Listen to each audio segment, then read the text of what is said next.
Siapa yang pernah ngalamin gangguan sakit di daerah leher bagian belakang, kemudian sakitnya itu pegel banget menjalar sampai ke tangan, dipijit-pijit nggak enak, biasanya kita akan nempel-nempelin tuh, koyok-koyok ya, terus kita pakai minyak usap-usap segala macam ya, dan rasanya juga nggak enak sampai belikat di punggung sini. Ini bikin kerjaan kita benar-benar nggak bisa ngapa-ngapain, hari itu berasa terganggu dan bisa berlanjut berhari-hari. Tapi tahu nggak sih sebenarnya gangguan kayak gini nih sebenarnya penyebabnya receh banget dan gampang diatasinnya. Kalau mau tahu, jangan kemana-mana, simak terus video ini sampai habis.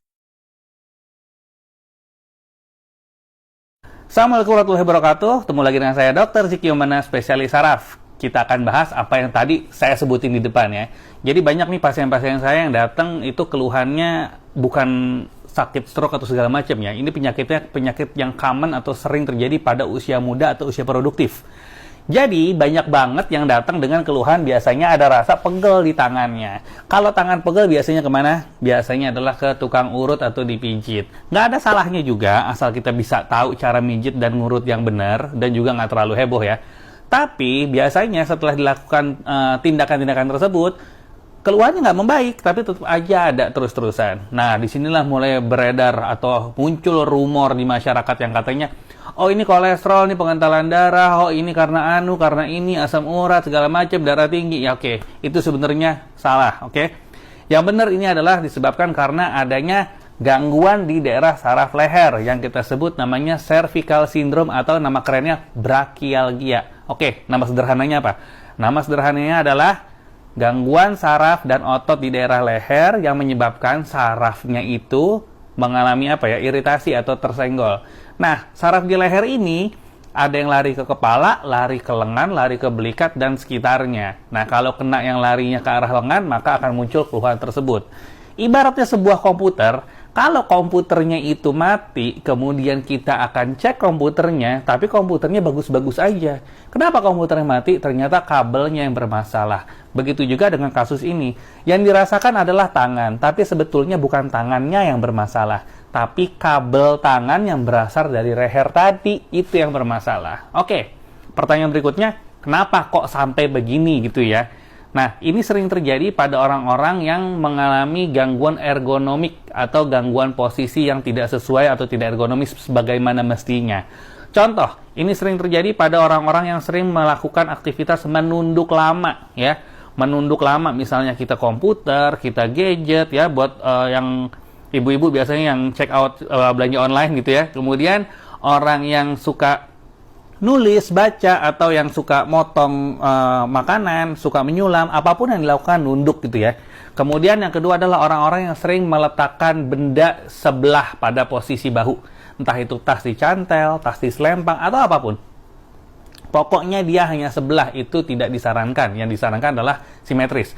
Kemudian orang yang menggunakan bantal lebih dari satu atau bantalnya tebal, sehingga kita membuat posisi nunduk seperti ini. Nah, juga pada perempuan yang suka menggunakan high heel. Saya pernah bikin videonya, silahkan lihat di atas ya.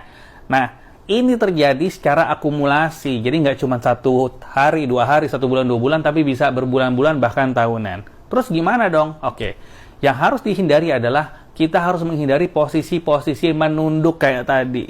Jadi musuhnya posisi ini adalah posisi menunduk ya. Terus gimana kalau kita kerja? Oke, kalau kita kerja, kita boleh lanjut kerja. Tapi selain kerja, kan kita juga bisa menghindari yang lain. Contoh penggunaan handphone. Mana handphone? Oke, nih.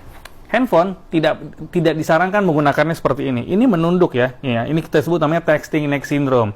Ini nggak boleh. Yang lebih baik adalah kita pakai begini nih. Tuh, ya. Jadi kita pakainya sejajar sama mata gitu ya, sejajar mata, atau disebut eye level. Dengan kondisi kayak gini kita justru malah melengkung bukannya menunduk, karena musuhnya adalah menunduk. Jadi ya seperti itulah yang sering mengakibatkan. Jadi kadang difitnah penyakit A, B, C, D, padahal hanya itu doang gitu ya. Nah, untuk menangani selanjutnya adalah kita harus melakukan exercise setiap 1 jam 1 kali, kurang lebih 10-15 detik saja ya. Cara exercise-nya adalah gini. Misalnya gini, wah, gue kan kerja di kantor, gue 8 jam di depan komputer, susah dong. Oke, ini nggak perlu beranjak dari komputer, kita cuma perlu kayak gini. Nih, oke, tuh ya, seperti ini ya. Hanya seperti ini ya. lakuin 10-15 detik setiap jam. Nah, ini insya Allah akan membuat otot-otot di daerah tengkuk kita menjadi lebih rileks, lebih rilis, nggak kaku lagi, sehingga saraf yang tersenggolnya itu juga nggak kejadian, dan ini akan berkurang. Dan keluhan ini bisa dibantu juga dengan melakukan fisioterapi, bisa dilakukan dengan pemberian obat-obatan. Jangan hanya obat yang diberikan di kolom komentar, karena pemberian obat harus berdasarkan konsultasi dan pemeriksaan fisik. Jangan sampai sembarangan. Kemudian juga bisa dilakukan kalau memang perlukan, kita lakukan injeksi. Dan untuk apa sih yang tanpa ke rumah sakitnya? Berenang dan exercise tadi. Gampang kan? Sebenarnya ini adalah akibat dari kebiasaan hari-hari yang salah, tapi kita nggak pernah tahu kalau itu salah. Semoga ini bermanfaat. Assalamualaikum warahmatullahi wabarakatuh.